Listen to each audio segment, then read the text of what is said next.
é a Bíblia? Vamos continuar nossa viagem pela Bíblia Sagrada?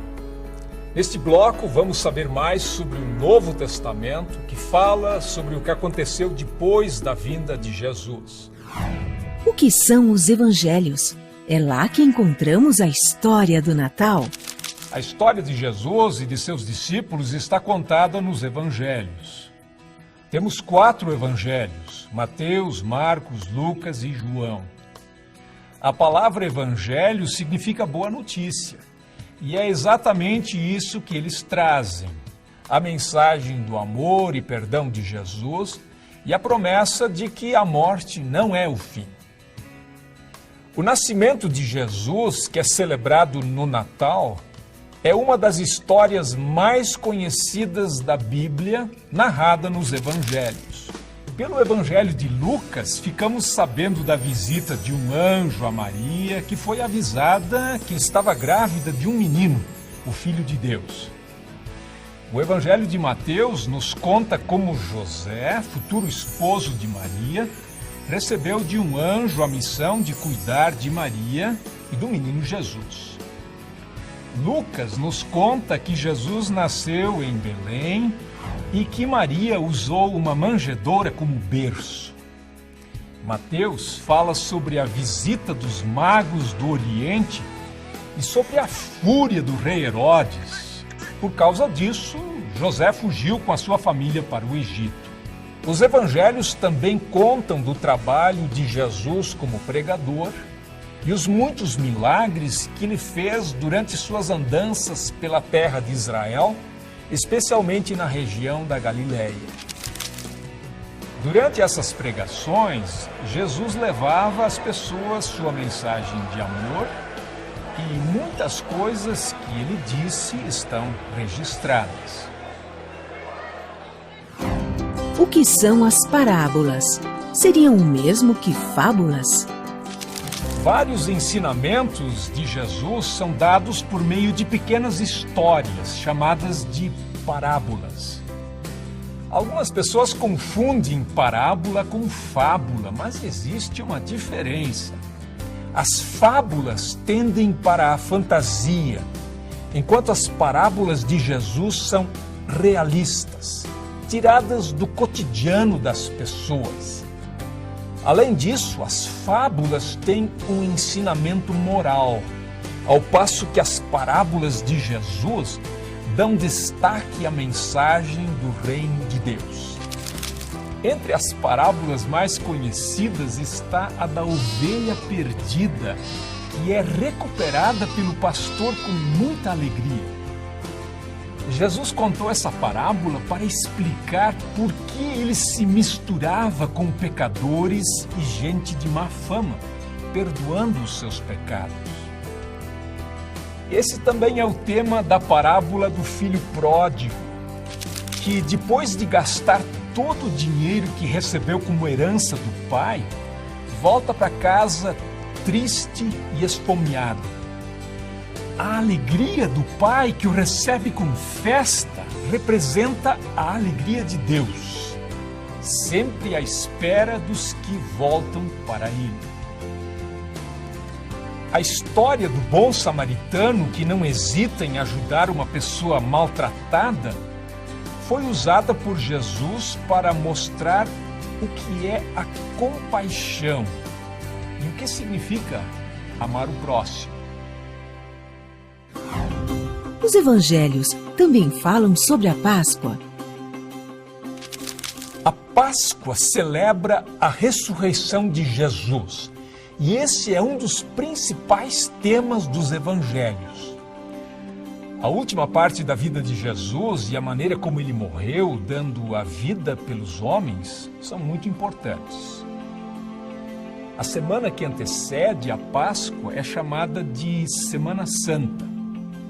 No domingo antes da Páscoa, os cristãos lembram a ocasião em que Jesus entrou em Jerusalém montado num jumentinho, enquanto as pessoas o saudavam, acenando com ramos e estendendo as suas capas no caminho.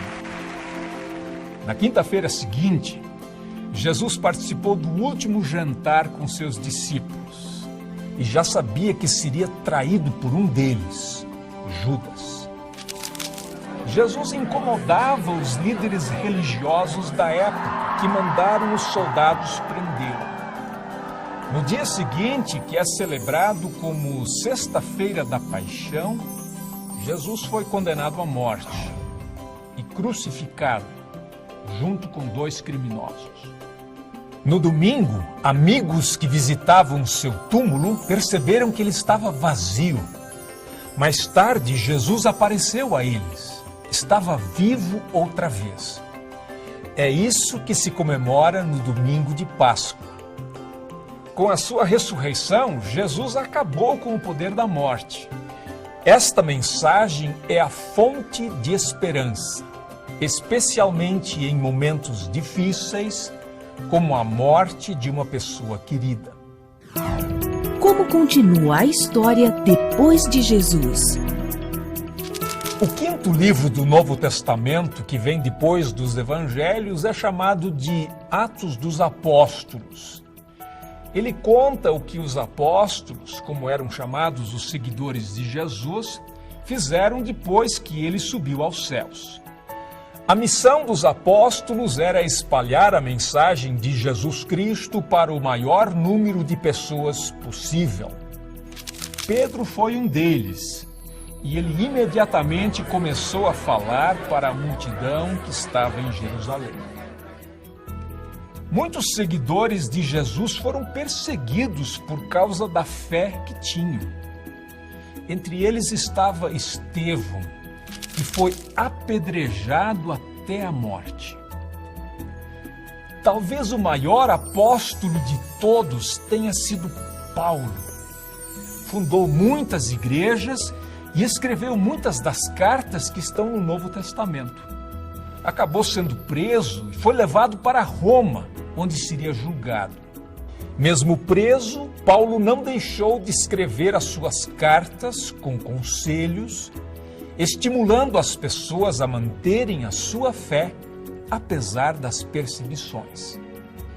13 cartas que trazem o nome de Paulo fazem parte do Novo Testamento. Além delas, o Novo Testamento traz cartas escritas por outras pessoas, em geral apóstolos, que orientam e ajudam os cristãos em assuntos relacionados com a fé e a vida. Muitas são dirigidas para grupos de cristãos que viviam em diferentes lugares, como as cartas aos Romanos, cristãos habitantes de Roma, Coríntios, habitantes de Corinto, Tessalonicenses, habitantes de Tessalônica e assim por diante. O último livro do Novo Testamento, chamado Apocalipse, foi escrito por um homem chamado João, que foi mandado como prisioneiro para a ilha de Patmos, porque anunciava a mensagem de Jesus. Ele descreve sua visão do céu e da grande batalha entre o bem e o mal, com a vitória final de Deus. Muitas ideias que as pessoas têm do céu, como uma cidade de ouro, com portões de pérolas e pessoas vestidas de branco, vêm deste livro. É difícil a gente se achar dentro da Bíblia. Com tantas histórias, tantos contadores e tantas informações diferentes, pode parecer difícil se orientar na Bíblia. Mas a maioria das Bíblias modernas é organizada de uma maneira que vai ajudar você. Nas primeiras páginas, você encontrará uma lista dos livros, indicando a página em que eles começam. Lá você encontrará números maiores para indicar os capítulos. E entre as palavras dos capítulos, você encontrará números menores, que indicam os versículos.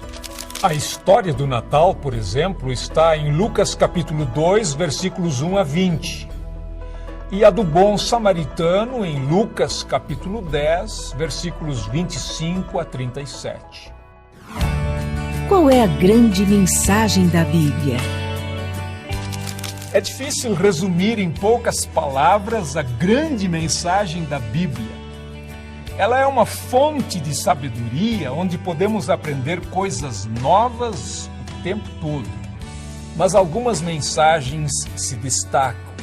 Deus é um Deus de amor. Os escritores do Novo Testamento mostram que a vinda de Jesus ao mundo foi o sinal mais claro do amor de Deus. Outra mensagem importante é que Deus quer que as pessoas vivam em paz, se respeitando e tratando umas às outras de maneira justa. A Bíblia destaca também a importância de cuidar bem do mundo em que vivemos e preservar toda a beleza da maravilhosa criação de Deus.